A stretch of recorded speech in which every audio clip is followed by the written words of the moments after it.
Gladiator 2 le habla de tú a su antecesora, la archiconocida película de Ridley Scott. Lo analizamos.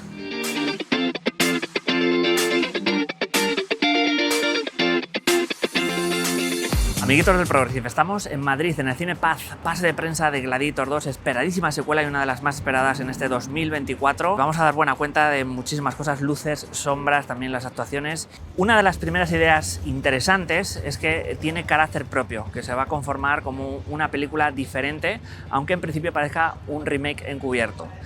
Así que vamos a hablar de todo esto.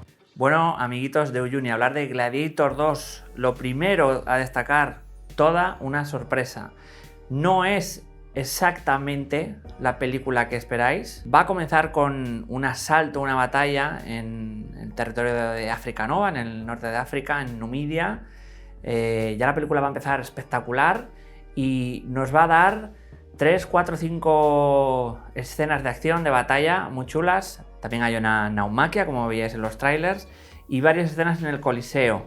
Quizá más compactas o no tan set pieces como se podría esperar, pero la suma de ellas está bastante bien. La única sí que, bueno, que quizá pueda echar para atrás es la batalla esta con los mandriles, con los monos, pero la película ya partiendo o parte de una base bastante épica, bastante espectacular y un poco también una película que habla de redención, irónicamente, respecto a la anterior película de Ridley Scott, que fue Napoleón, para mí decepcionante, como ya os dije. Aquí vamos a encontrar ese camino, ¿no?, de la aventura, de la acción, del puro pulso, y la película tiene mucho de eso, ¿no? No solo batalla así épica, sino también espacios de cámara o espacios más íntimos, o espacios de diálogo también con grandes escenas, y un Denzel Washington imperial cada vez que sale en pantalla es algo espectacular, te quedas mirando magnéticamente. Es una película también, así como la primera, quizá podríamos decir que era una odisea individual del personaje de Máximo, del personaje de Russell Crowe, por recuperar su dignidad y su estatus, vamos a decir, en una sociedad, en un imperio el romano, que no dista mucho de lo actual, ¿no? Digamos, lo que uno tiene que demostrar para, en el mundo, tanto antiguo como moderno, trascender, ¿no? Y en esta película vamos a encontrar un film con una estructura social, o que se le da más importancia a cómo se armaba el Imperio Romano. Eso va a ser, digamos, dentro del carácter que tiene diferente la película, lo más insólito, o lo más diferente respecto a la primera. Vamos a ver, salvando las distancias, porque no es una película histórica y hay muchas incongruencias, pero cómo se construía o cómo se armaba socialmente. Se entiende mucho más, o se ven esas intrigas de palacio bastante más, ¿no?, que en la primera, que era, como decíamos, esa odisea de Máximo.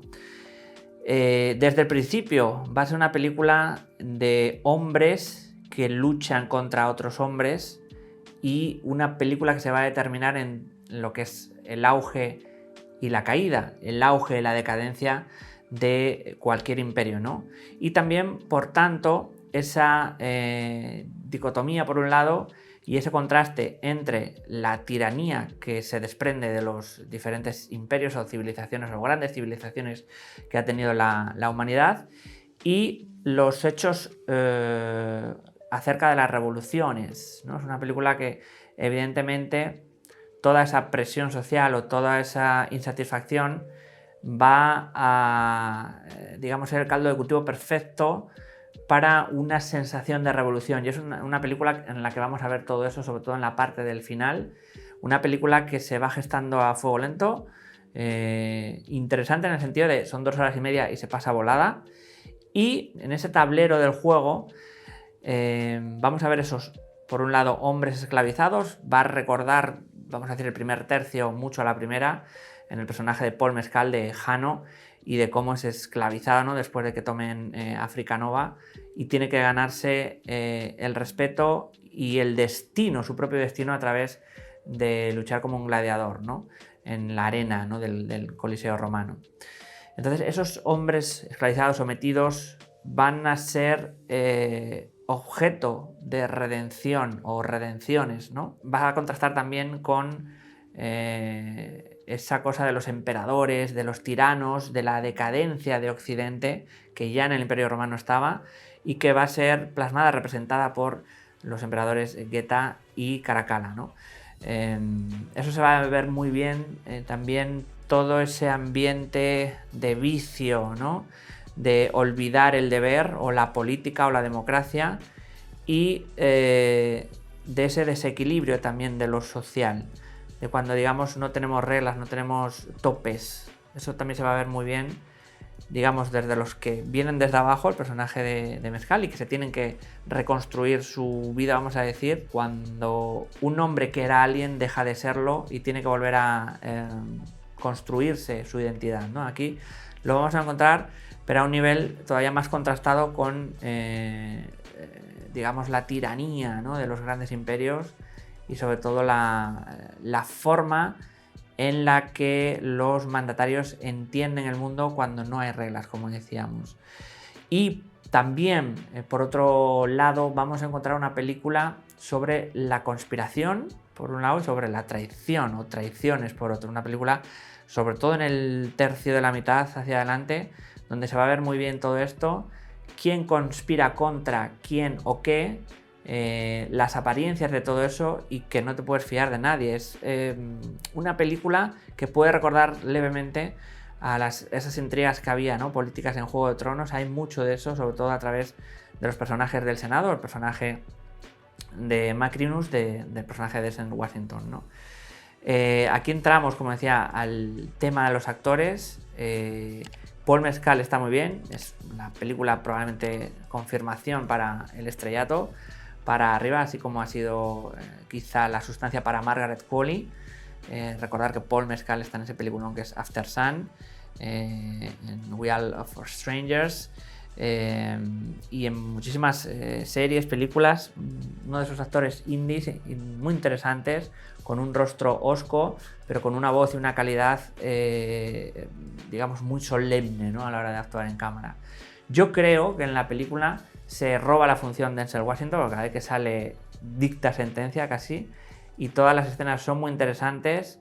Vemos de alguna forma una construcción shakespeariana y también una construcción maquiavélica por momentos, y de cómo él absolutamente manipula todo y a todos de alguna forma, ¿no?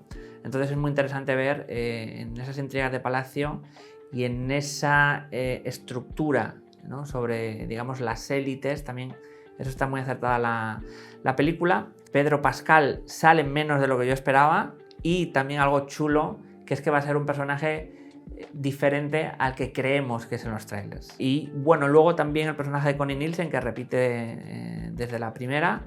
A mí me ha parecido, digamos, lo más flojo, sobre todo la parte esa, hay una parte como de culebrón,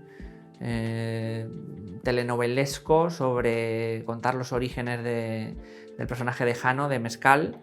Me parece un poco culebrón y baja un poco de la película. Ahí me quita unos puntillos, ¿no? Y no es que se pare, pero sí que la película se mete en un terreno quizá un poco evidente, cuando ya sabíamos determinadas cosas o según lo que se nos va contando. Está un poco culebronera y un poco el tono ahí, un poco demasiado. Pero bueno, eso yo diría que alguna escena, algún CGI y esta parte culebronesca es un poco lo más o lo menos destacable, ¿no? Vamos a acabar con una película en una parte final muy chula, muy inesperada en lo que pasa.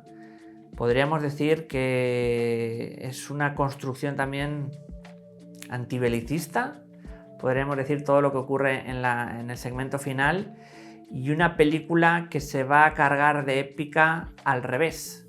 No tanto por las batallas, que también las hay y las encontramos, espadazos, arqueros, eso va, bueno, made in Ridley Scott, sino por todo lo contrario, ¿no? Por cuando, digamos, la masa social, y lo que decíamos también de las revoluciones, de las tiranías, del control de la población, va a dejar de ser importante por la, de nuevo, odisea individual del personaje de Mescal. Y hay una escena al final muy bonita, y ya lo veréis, en la que hay muchos hombres con espadas. Ahí lo dejaremos, ahí lo dejaremos.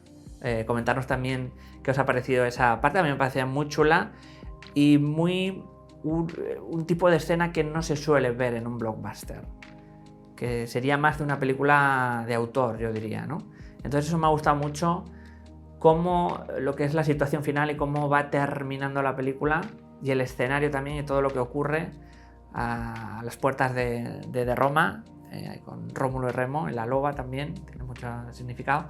Está muy chulo, no es lo que esperarías exactamente que es, y demuestra también el talento de Ridley Scott a la hora de entender las epopeyas individuales, que acaban siendo eso, ¿no? Que sean muy grandes y con más magnitud, porque esta película tiene más magnitud en el sentido de que habla de más temas sobre lo social que la primera. Quizá la primera era más espectacular o más épica, vamos a decir, y aquí la épica se encuentra en otro sitio, ¿no? Es más, incluso va a haber escenas poéticas, oníricas, ¿no? De mezcal en blanco y negro, en una playa, lo entenderéis también, y de esta cosa que le gusta tanto a Ridley Scott, de ese hombre que cae al agua y casi hundido en la miseria, cambia el significado de su vida. Creo que también la película va de esos márgenes, de esos límites y de cómo nos cambia de alguna forma lo que nos arrastra, lo que nos pisa por encima, y lo que también al final es en una civilización la sinrazón de las guerras, ¿no? Es una película que va a hablar también mucho más de eso que la primera, ¿no? Que, como decíamos, es una odisea más individual. Gladiator 2, como digo siempre, ir a verla. Va a ser una película que a muchos les va a decepcionar porque no es exactamente lo que esperan, y lo guay es eso, que no sea exactamente la película que queríais ver, sino que se va a situar, sobre todo, cuanto más avanza en otro lugar, yo creo, más interesante sobre lo social y sobre la construcción de los imperios, la decadencia de los imperios y los riesgos, ¿no? De gobernar imperios o de querer tener ese papel unos y huir otros. Es una película ciertamente pesimista por momentos en relación a todos esos que quieren el poder, por un lado, pero también a todos esos que no quieren el poder, aunque parezca que sean los elegidos, ¿no? Yo creo que habla también mucho en ese término la película, y por eso está bastante chula. No es la séptima maravilla del mundo, no es algo increíble, pero es muy buena película, muy consistente, muy sólida, muy solemne por momentos, muy bien dirigida también. Eso me ha sorprendido después de Napoleón, que dije, ay Dios mío, esto no sé por dónde cogerlo. Y una película que va a gustar, yo creo, en general, y hay gente que la va a echar la cruz, más allá de los historiadores, que se la van a cargar por todos los lados porque hay muchas incongruencias, pero yo siempre lo digo, el cine es cine, no es historia, no tiene y no debe serlo, y tiene que tener ese sentido lúdico. Una película que, por otro lado, sanguinolenta, que abraza mucho el género, no vamos a decir que es gore, pero que tiene escenas de cercenaciones, de brazos cortados, sangre, o sea, eso está bien servida, y eso me gusta también. La convierte, digamos, un poquito más en peli de género, en ese sentido, sanguinolenta, ¿no? Y no se corta, eso está guay también, ¿no? Poco más que comentaros sobre este Gladiator 2, recordar que nos podéis dejar en comentarios qué os ha parecido la película, estaremos gustosos de leeros y responderos, y también nos podéis seguir en Instagram, en TikTok, en Twitter, ahí estamos como locos todo el día hablando de cines y de películas y de series. Y, por supuesto, un gesto muy sencillo, gratuito, suscribiros aquí en el canal de YouTube, es el Centro Neurálgico, y eso nos ayuda a los likes también, a que los vídeos se vean más y lleguen más gente. Poco más, amigos, nos vemos en un próximo vídeo o directo de Amantes de Uyuni.